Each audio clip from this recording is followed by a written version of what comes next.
Hi everyone. Hi, wherever you're joining us from. I hope that you're doing okay. My name is Rhoda and I'm your host today for Abundantly You podcast. And today we're going to have a very, very exciting and very important topic, which is how to transmute fear, especially at this time where the world is going through a very challenging time, whatever people are, and there's so much fear in people's lives. So today, my guest is going to be Angela Caine, and she's an amazing woman. And Angela is a woman who helps over 50-year-olds to rebuild their lives after loss and trauma or divorce using metaphysical principles, energetic healing methods, and practical processes that are easy to implement that help begin the healing process and the clients begin to feel better quickly. So I'm going to bring on Angela to share a bit about herself, and we can talk about transmuting fear, which I think is a very, very important topic. Thank you so much, Angela, for joining us today. How are you doing? Hi, Harry. I'm really well, thank you. Really well. And thank you for inviting me. Amazing. Thank you so much for showing up and putting up with all of the craziness that I've been going through Ah, with the internet pleasure, not a and problem. the such. And oh my God, I ask the gods and the ancestors to help us through this live today. So Angela, share a bit about yourself. Let us know who you are and kind of like a bit of your journey before we dive into this topic. Okay. Okay. Well, I am a mother and a grandmother, and I live in a little house in the countryside in the UK, in Derbyshire, in the UK. And I've been a coach helping women for the last 11 years. Mm. um, my journey started many, many years before that. And so I have always been interested in what I now know is metaphysical principles. I didn't at the time. Even from being a child, I was interested in spirit and things unseen and that kind of thing. And then sadly, I lost both my parents when I was in my teens, within 2 years of each other, almost to the day. And so that set me off on a journey of absolute horrific fear. I was frightened of everything, frightened of my own shadow, frightened of dying, frightened of other people I love dying, just frightened of being on my own for the rest of my life, or maybe I'd get a serious illness and die. It was just constant fear from every direction. And that went on for many, many years. And then, to cut a long story short, at one point I traveled to the United States to attend a convention with my job, and there was various talks going on, and the guy that was giving a talk this day started talking about how we create our own reality to a certain extent, and how we have much more control over our life than we actually think we do. And I'd never heard anybody speak like that before. I thought, this is my lot, this is it, this is how it's going to be for however long I'm here for. And he was talking about how our thoughts create our reality and how we can change them, and energy and all those sorts of things. And I was completely blown away. I can transport myself back to that time now, which is well over 25 years ago, and still feel the feelings that I felt when I was listening to that lecture. I was buzzing from head to toe. When I got home, I started studying. That led me to metaphysics. Some years later, because the internet was really just beginning at that time, some years later, I found a university, the University of Metaphysical Science, that purely deals in that topic. I enrolled in a course with them and have been studying ever since. And then in 2011, just purely by chance, I attended a meditation class that I was going to on a weekly basis. And one of the ladies at that class had asked me for some help. So I helped her. She started to feel better, and I thought, wow, I really enjoyed doing that. And hence how I became a coach. So I started studying coaching, took some certifications, and have continued to explore and study various different topics throughout the past 11 years that have led me to where I'm at today. But I'm so passionate about helping women manage their fear and get over their fears, because I know how it affected my own life for many, Mm. many years. And also, when you have suffered a loss or divorce or those kinds of things, how it affects your self-esteem. And it's all tied in together and creates this big ball of fear that sometimes we find impossible to break free from. And so that's why I'm so passionate about helping women do that. Yeah, definitely. I think I usually think that fear is really misunderstood. Um, and that fear is not necessarily a bad thing, because sometimes fear can show us what we actually value, Mm, and what we really need to look into. So you wrote a book on fear. What I did. prompted you to write that book? What was your journey before you felt the need to write that book? I think it was just, the various different mentors and studies I've done over the years, Harriet, changed me completely, Mm, really on a cellular level. I am a totally different person than I was 25 years ago, up until that point.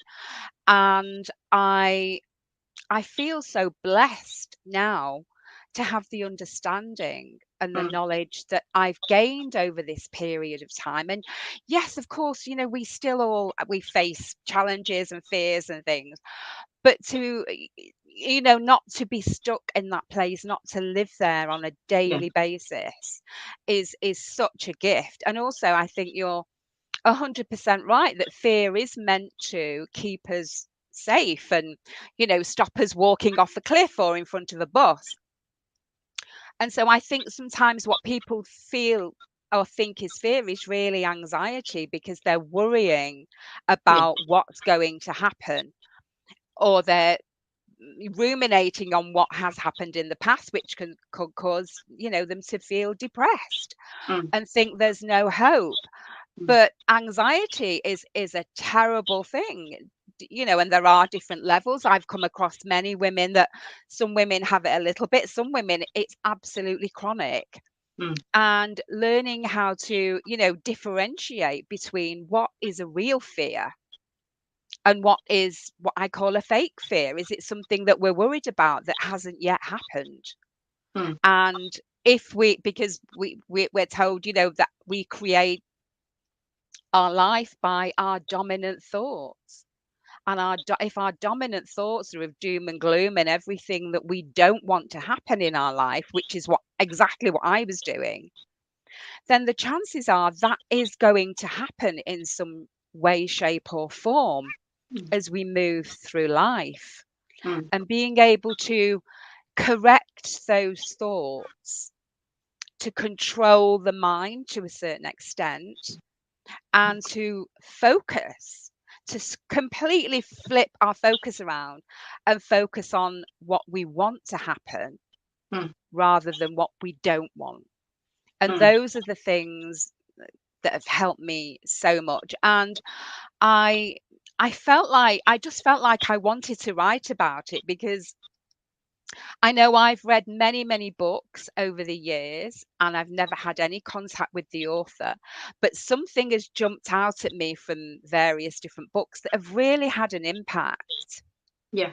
And so I thought, if I can write something down about my own journey, even if it helps one woman control her fears, control her mind a little bit and feel better, Mm, then that will be very, very rewarding for me. And I have found that to be so, because some people that have read it that I don't know, some of them have actually taken the trouble to email me and tell me that it's helped them. And that's a wonderful feeling. mm. Definitely. And I Definitely. also found it very cathartic to actually write down my own story. I found it very healing.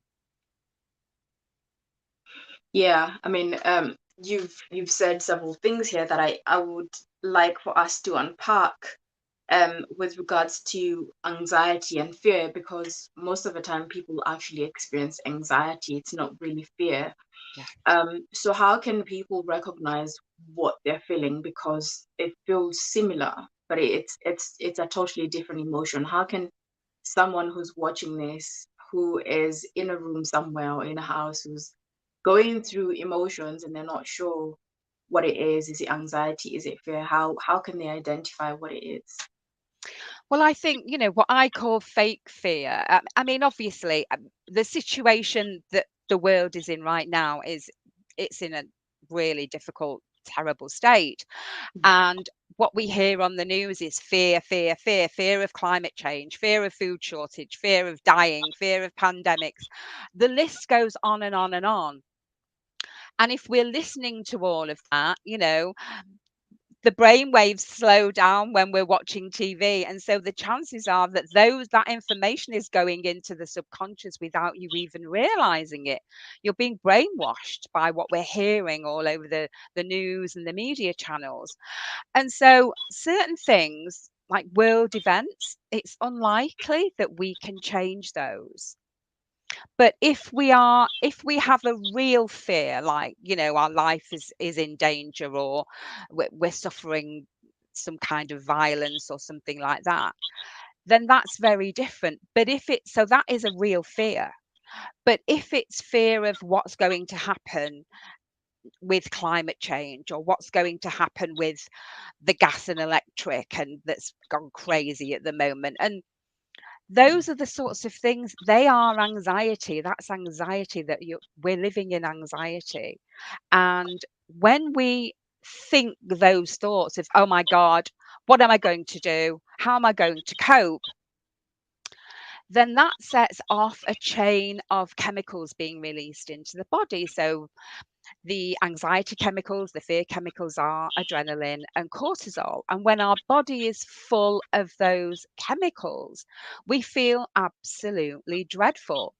And so, one thing that I suggest to my clients to do is to actually sit quietly, take some deep breaths, sit on your own, and write down what you are actually afraid of.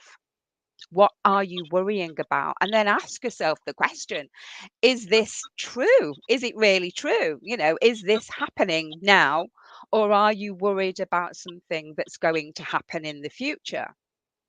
And so when we can see on paper and we get clear on, well, actually, this isn't happening. My life's not in danger at the moment.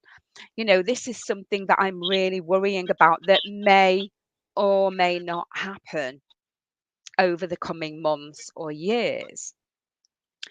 Then what we can do is, once we realize that those are the thoughts and that's the message that we're feeding ourselves on a daily basis, neuroscientists tell us we have about 70,000 thoughts a day or something like that. And studies have shown that around 90% of the thoughts that we think on a daily basis are the same each day.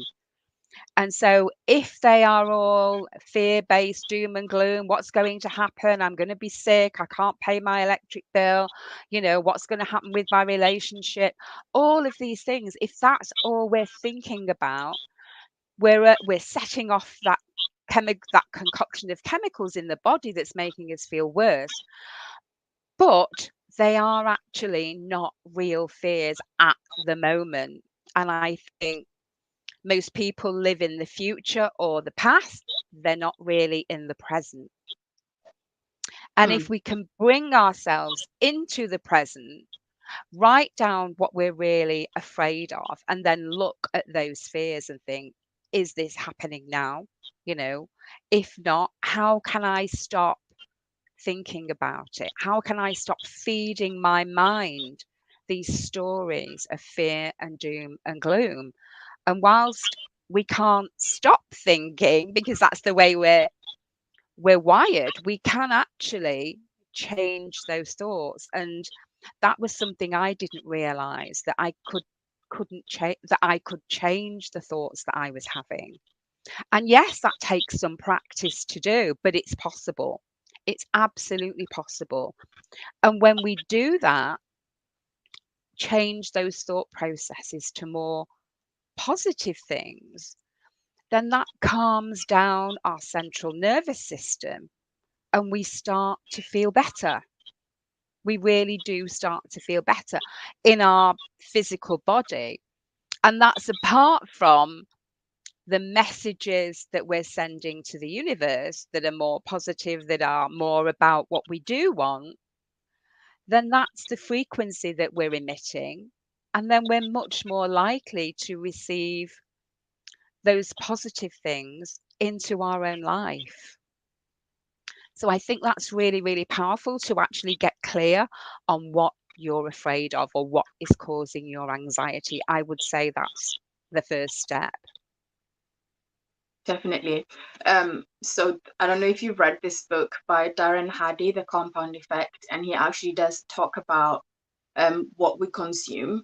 So, you know, most of the I have. things that we consume would definitely affect how we think, and the human brain is actually wired to look for things that are problematic, because the human Yeah. brain, the main purpose is to come up with solutions and to come up with ways to protect you. So what happens is, as you're training yourself to think about the good thoughts, it's also good to train yourself to look at the content that you're consuming. So things like Absolutely. news, even though it's the current affairs, it doesn't have to be your reality, in the sense that you don't have to bring it into your home. So I always look at myself as a house where I would not allow my neighbor to come and dump their rubbish at my front door, Mm. or even in my house. So I would not allow, you know, content or information that is not empowering to me, information that I can't do anything about.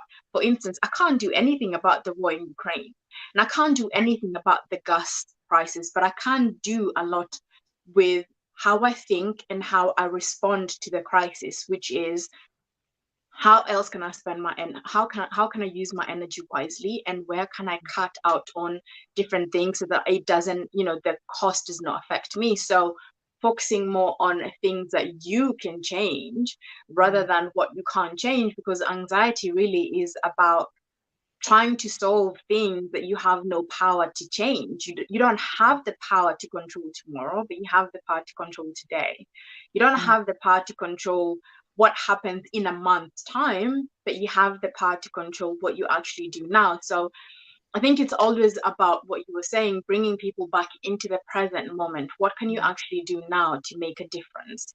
What can you implement now that would bring a positive outcome tomorrow, so that you don't have to face the fear that you want to feel, instead of being crippled by that anxiety? Because I think what happens is, when people become anxious, they become frozen and they become Yeah. inactive, and suddenly you're just on survival mode. And once you get into survival mode, there is no way you can do anything else, because when you're trying to survive, everything shuts down. You know, Yeah. every single thing shuts down. Creativity shuts down, because your body's thinking, nope, we don't need that. You know, problem solving shuts down. Nope, we don't need that. We just need to ensure that we go through now. And as you shut down, this is how I like explaining it to people that I speak to when it comes to anxiety, is that when that happens and you get to that point, it's the only thing you want to do is eat and sleep, because that's survival Mm. mode.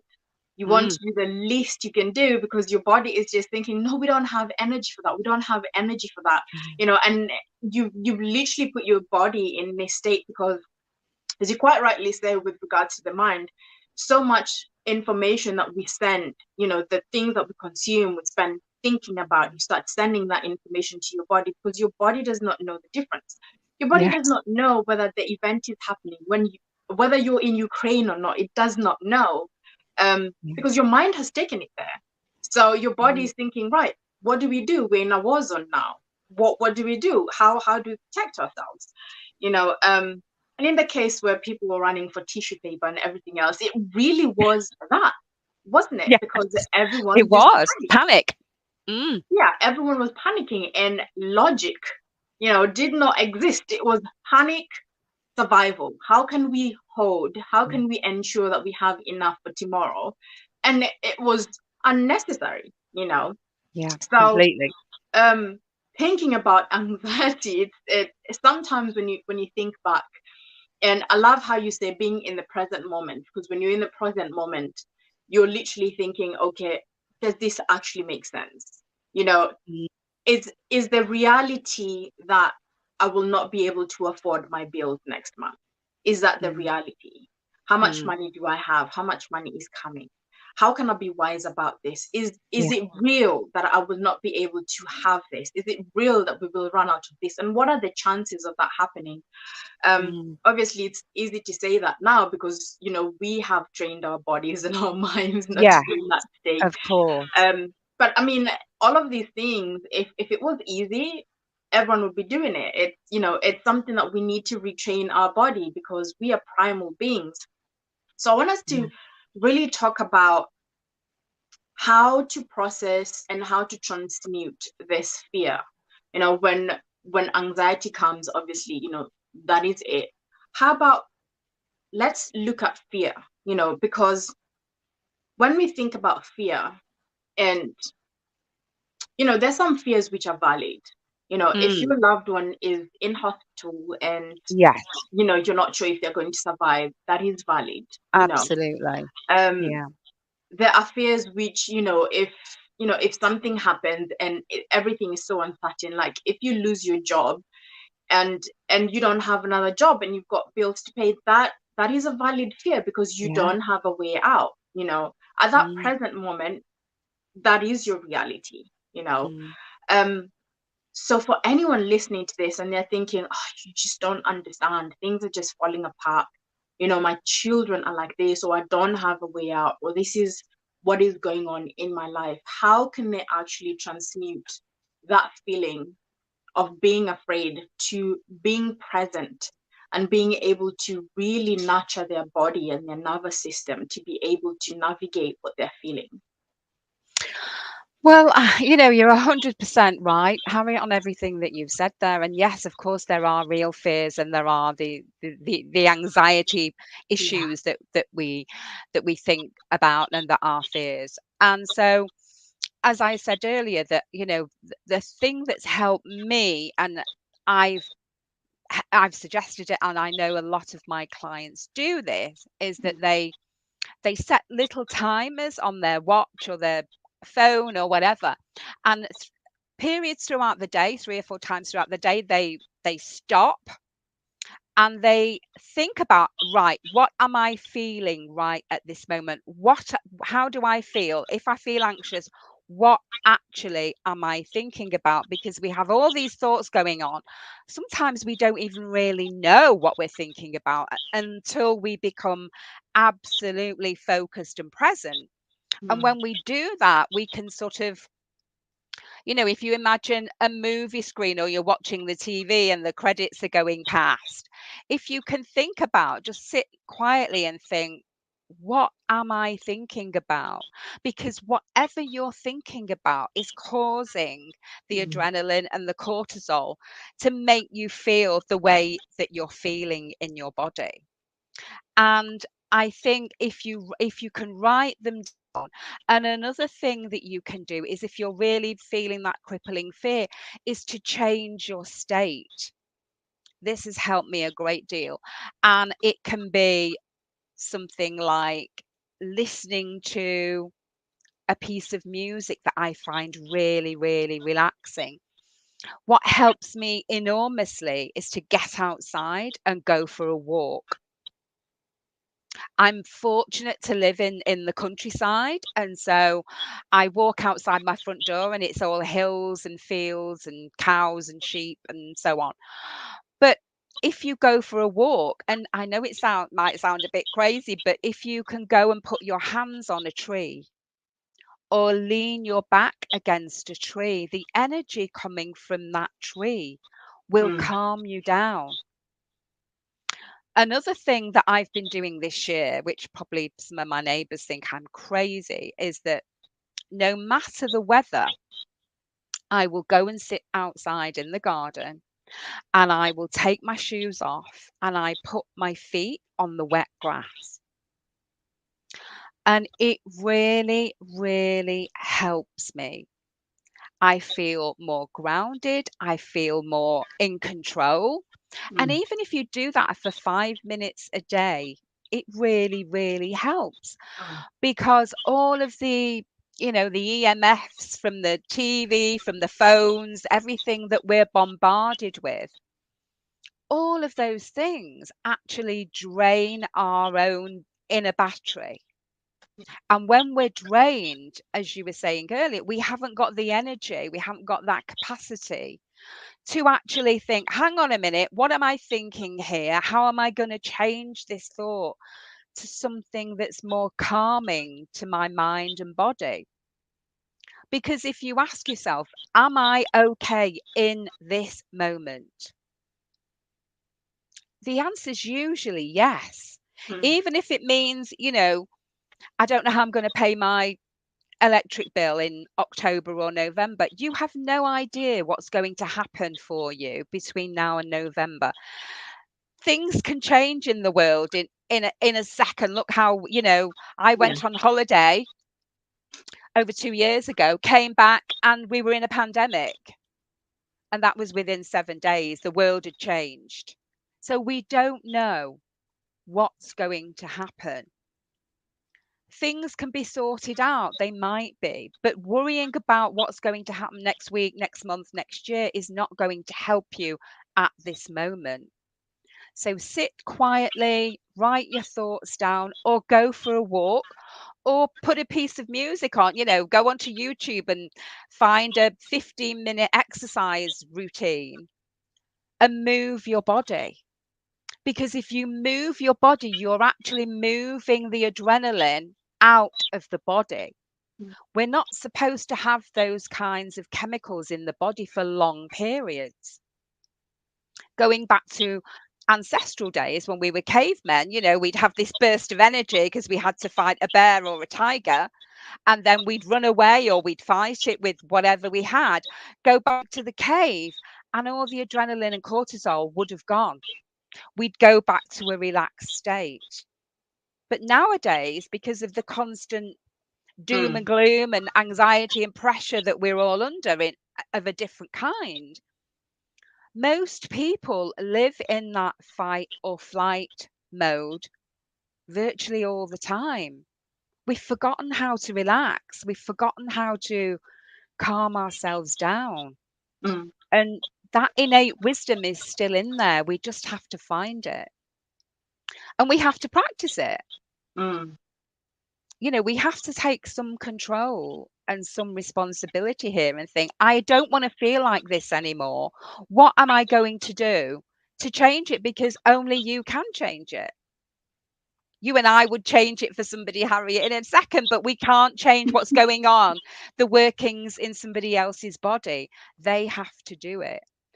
But hopefully, by listening to shows like this, they'll learn tools and techniques that they can put into practice. And if they do them regularly, you will see a difference. mm, Absolutely, you will. I'm mm, living proof, you're living proof. I know both of our clients are living proof that we can make these changes mm, for the better, and that life really, really can improve massively when you do. mm, mm. That is so true. And I think also when if anyone is in a position where they feel that they are helpless or they feel stuck, it just shows that you're paralyzed by anxiety or fear, and it's not the reality. Mm, um because the reality really is that as long as you're alive, there's something that you can do. There's changes that you can make in your life. um there's always something that you can do at that moment. I mean, coming out from, deep grief or loss, because everyone goes through so much loss. When a relationship ends, that's a loss. You're yes. mourning that relationship, you're mourning that person. When you lose a job, it is a huge loss. So we go through loss Mhm. every single time. And um the thing to be able to keep in our mind is that when something happens, it's just the end of that thing as you knew it. And it's an opportunity for a new thing to actually start emerging. Because I always say, when you actually look at where people have fear or anxiety, it's actually in areas that they've got so much potential. And Yeah. it's also areas where they have their greatest blessing and their greatest strength. um and I don't know if you found this with yourself as well, the areas that you find you've got the most biggest fears in your life is the areas that you have the most authority in. Mm. And being aware of that really would be able to help people to come out of it. And as you're saying, it's a day by day thing. We Yeah. all still have to do the work because anxiety still shows up, Yeah. fear still shows up. No one is immune from that. Absolutely no one. It's Mm. just we choose to do the work every single day. We choose to sit down with that particular feeling. And this is something else that I wanted us to speak about, because there's so much emotional bypass, like Yeah. if someone is and if someone is feeling sad or feeling afraid, there's always like, oh, don't be afraid, look, this would never happen. Or you try to make it logic, you try to explain Mm. it away, and it never works. It might work for 5 Mm. minutes, but it's still Excuse playing me. in your subconscious, right? So I want us to talk about that bypassing, and why do people not, why is it, as a collective, as people, we're not at home with those emotions of anxiety, of fear, of not knowing what might happen. um and how do we navigate this? How do you navigate? Well, I think you're so right in the fact that I think in general, people don't know how to deal with somebody when they're stressed, anxious, or if they're grieving, if they're upset. Mm. I've worked with ladies that who've lost their partner, and they've said that when they've gone out shopping, people will they've known a certain person has seen them, but instead of coming up to them and saying, "How are you?" they've gone in a shop or they've tried to avoid them. And it's not because they want to be unkind, it's because they really don't know what to do or what to say. And so many people don't know how to deal with somebody if they're in tears, do they? And, if I see somebody in tears, the last thing I would ever say is, "Oh, don't cry," because crying is healing. Yeah. The tears are healing, and that emotion is coming out, and we need to process the real fears, the real grief. We don't bypass them if we want to heal. We have to process those emotions. Mm.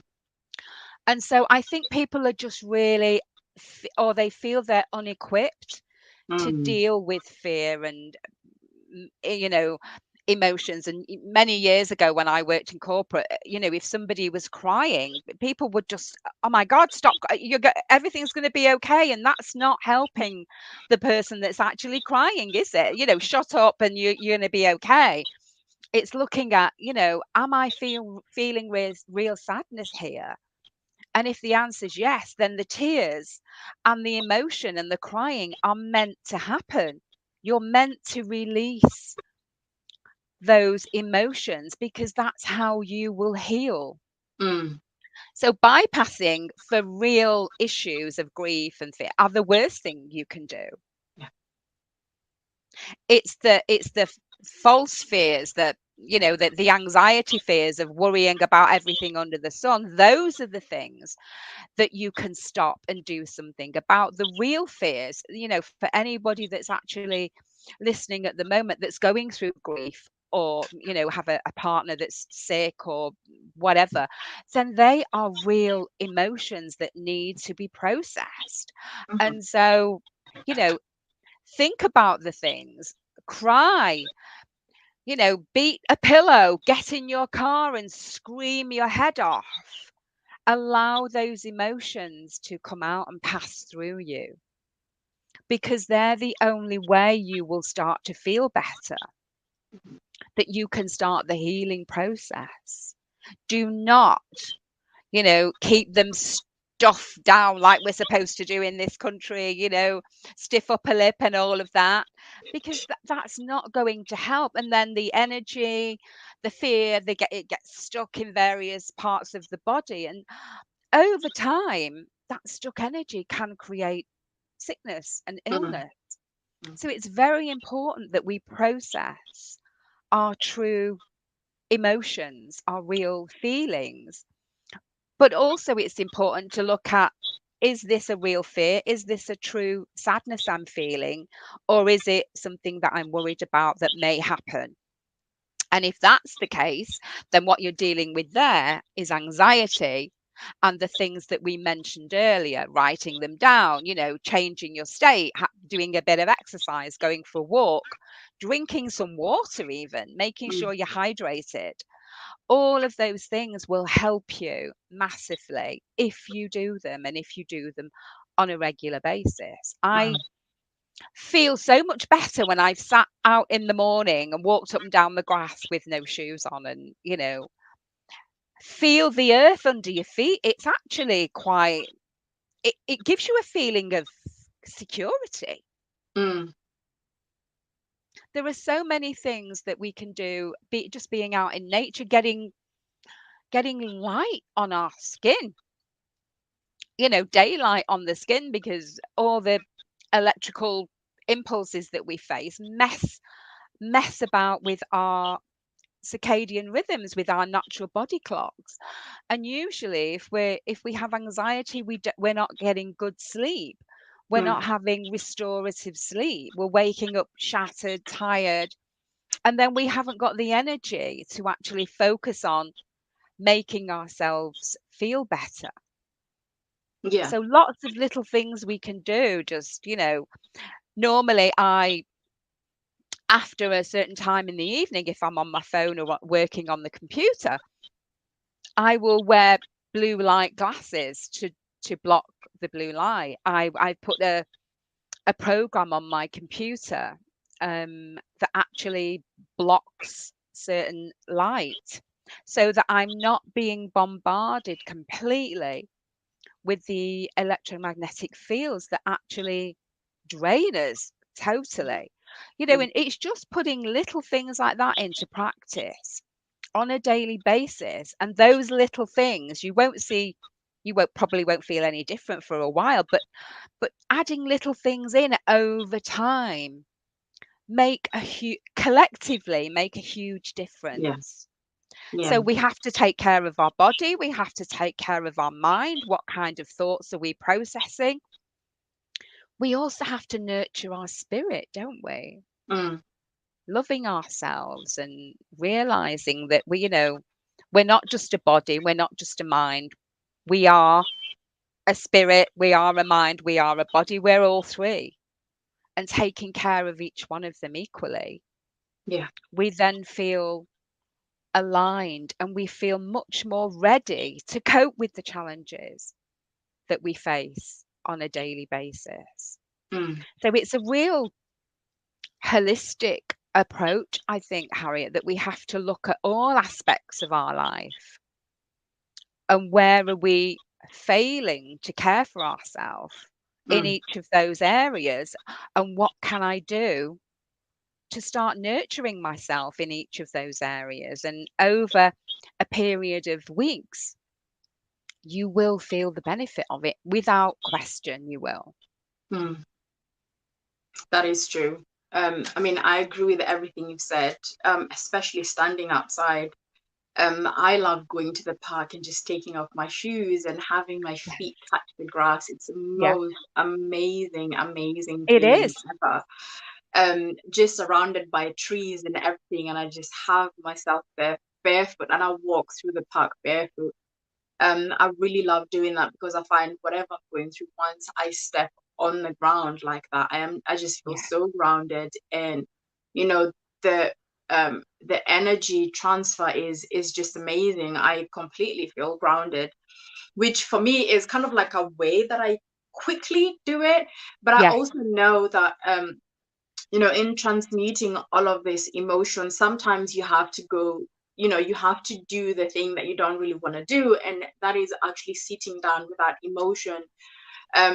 So I remember times when I would wake up with huge anxiety, and I would have to sit down with that anxiety and ask the anxiety, what you're showing me, what is really underneath all of this anxiety. And it was very surprising to find what the underlying challenges were, that and the underlying challenge were fears that, primal fears that we have when imprinted in us when we're growing up, because of how we've reacted to circumstances around us, or what people have done, and we've interpreted it as something negative, when it really wasn't like that, because that Mm. happened, and that is Mm. stored in your body. So that experience, if anything shows up in a similar way, all of a sudden your body's like, no, that is rejection. We are afraid of rejection, so we will do this so that we make sure that rejection does not show up, right? Yeah. So I would really sit down with that emotion, because I really want to be able to remove that emotion from my body. And I want to really sit down with that rejection and show myself really that that feeling is not going to kill me. Because if you look at everything to do Mm. with anxiety and fear, at the root of it is death. Oh Yes. my God, this feeling Yeah. is going to kill me. Yeah. This feeling is, oh, we're going to die. If someone rejects me, oh, I'm so going to die. If I lose my Mm. job, at the underlining issue, or the biggest thing that is laying there, the biggest challenge is, I'm going to die. And you Yeah. have to go through that whole process to really get through that and see, actually, you're not going to die. If you've Mm. been rejected, you're actually not going to die. You wake up and you keep on going. And I see these are things that really slow down, especially women, when it comes to business and showing up. Because showing up means everyone's going to see me, and then people are not going to like me, or I'm going to die if this does not happen. The underlining issue is, I'm going to die. I don't know why we always get to, I'm going to die. Yeah. When I listen to everyone's account, it's like, but what does that actually have to do with death? It's not logical. Um, Yeah. so I would literally sit down with that emotion and see it through, because I want to show my body and my emotions that we're not going to die, because Mm. I can't think it away. If I think it away, it's still gonna show up the next day. Yeah. And we're still gonna think we're gonna die, because we haven't experienced it. You have to teach your body a different experience, which is the very thing that Absolutely. you feared is not going to happen. It's something you think that's going to happen, because you're programmed to stay alive. And this is why we still go to, I'm going to die. We're programmed to stay alive. This is Mm. why even when someone is trying to kill you, you will fight till the end, because Yeah. no one wants to die. Yeah. Underlining, no one really wants to die, right? So I love being able to sit with those emotions, and I know not everyone is in a position to be able to do it Yeah. now, but it's something that is very necessary to be able to teach your nervous system a different Mm. response, because the only response that it does have is, I'm going to die. If I Yeah. don't do this, I'm going to die. And that goes really well with the mindset work that you've been talking about, because both of them go hand in hand. When the body sees, oh, we didn't die, then there's new information being sent to the brain, like, confusion. You said we were going to die, but we haven't died. So what actually happened? Oh, the brain goes like, well, it didn't happen. So we reprogram it. And I think that with the bypassing, the first step is really being aware of those thoughts, being aware of, Mm. okay, this is what's going on, as you're speaking about the mindset, being aware that this is where it's coming from, and knowing, okay, I can ground myself and do this, and be able to have other thoughts flowing through, or that energy being drawn out. And also surrounding yourself with great content, the right people energetically, because this is all Mm. energy. You can't be working on your mindset and your energy and you're around people who are really fearful, because that energy is just Yeah. going to transfer onto you, right? Because we're all energy. That's literally Absolutely. Yeah. um so I want to know how you actually work with your clients before we round out. um what is the experience like? What do you actually do with them? Because we didn't actually speak about it at the beginning. We just dived through into your process and the book. And I think it'd be really good for people to kind of like know how do I work with Angela? And what does she actually do when she's speaking about metaphysical?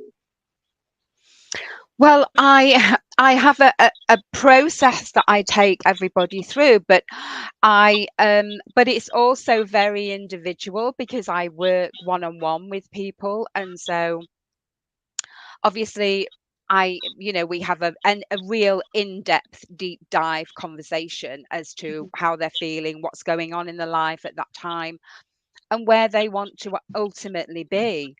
And as you mentioned at the very beginning, Harry, I use various different methods, but understanding, I think, one of the basic principles to understand is that, as you said a moment ago, that we are all energy, and that everything is energy, and that what appears to be solid isn't actually solid. If we took it under a microscope and magnified it thousands of times, you'd see little neurons and protons running, whizzing around. And so everything is energy, and energy cannot be created or destroyed. So Einstein told us. But what we can do is we can change energy, we can direct energy.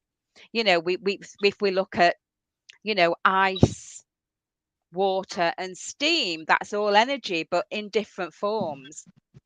And so the negative energy that we're feeling, the fears that we're feeling, we can transmute those into more positive feelings by monitoring the thoughts, by Mm, looking at what we're thinking initially, identifying the the things that we're doing in our life that are actually causing us to feel the way we feel.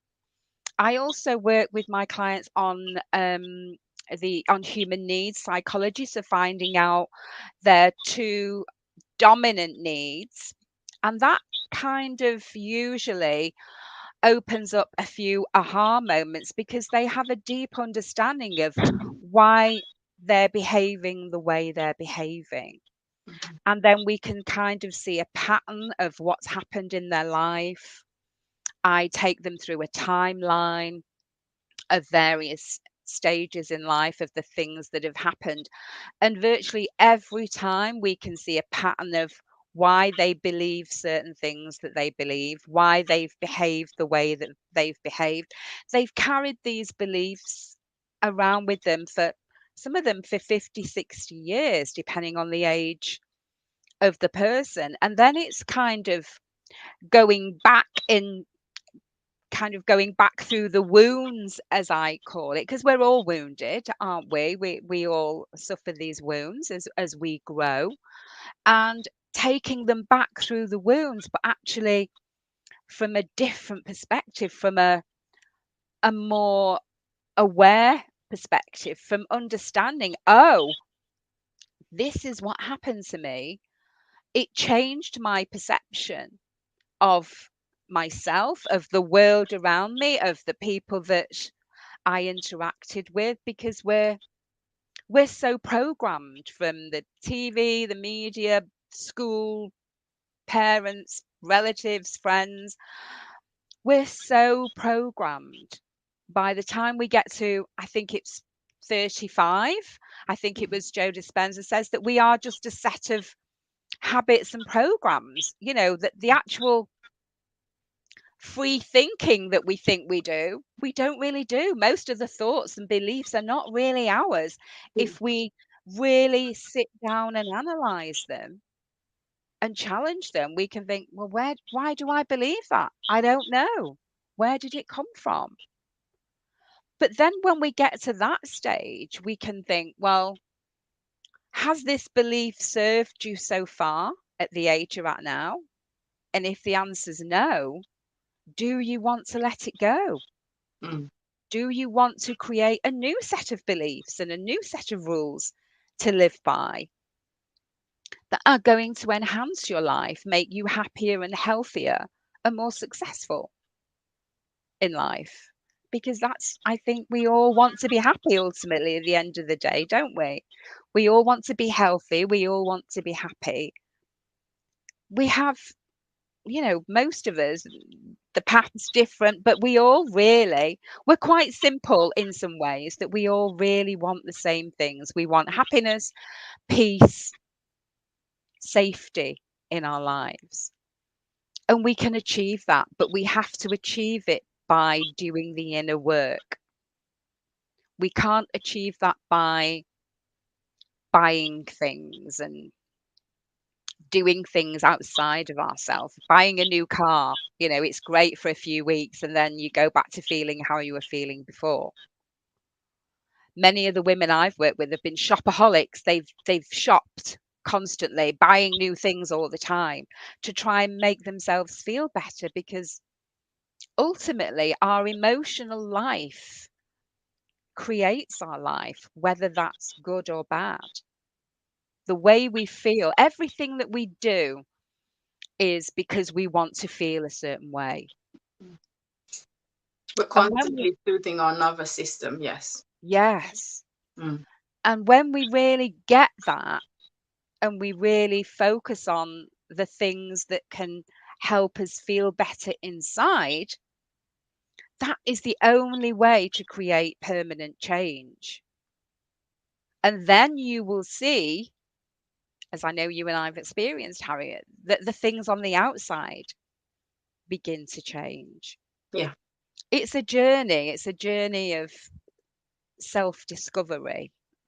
definitely. Definitely.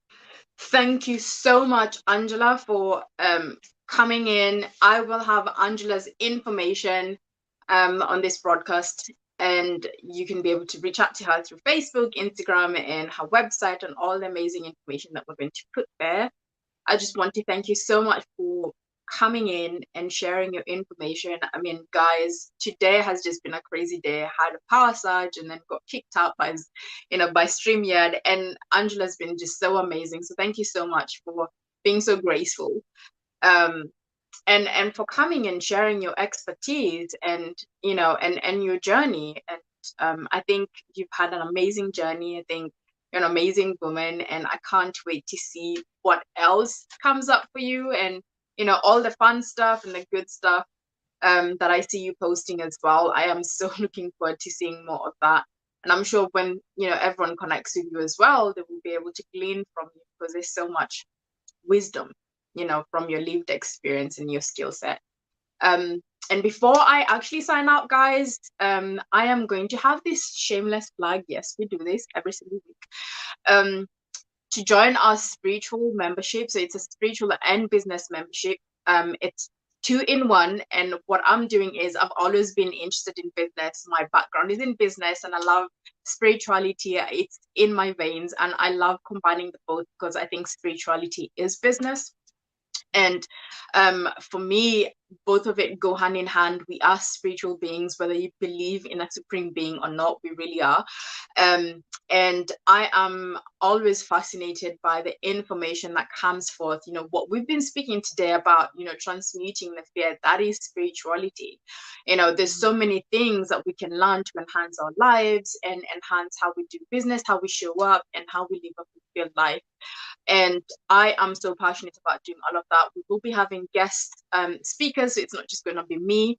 We will be having guest experts, and I'm also going to ask Angela if if she wants to, she can come and be a guest expert as well, because I think as a community we can learn so much from the collective, and I'm all about that. So click the link, put in your information. I'm not going to reach out to you for anything else other than the information that we're going to put out. When we open when we open the membership, we will give people who have signed up with us the opportunity first, and then we're going to close it. We won't open it to the public yet, because we want to be able to nurture that group. I'm all about just really nurturing and growing. So we will have a certain number of people, and we might not go beyond that unless people come out. So if this is something that is interesting to you, do click the link and leave your details, and we will send you the information. We begin in September, and we're so looking forward to all of that. So thank you so much for putting up with me as usual, and thank you, Angela, for showing up. It's just been Thank you. It's so been a good. joy to speak to you today, Harriet. Thank you so much. Take care, guys. Bye.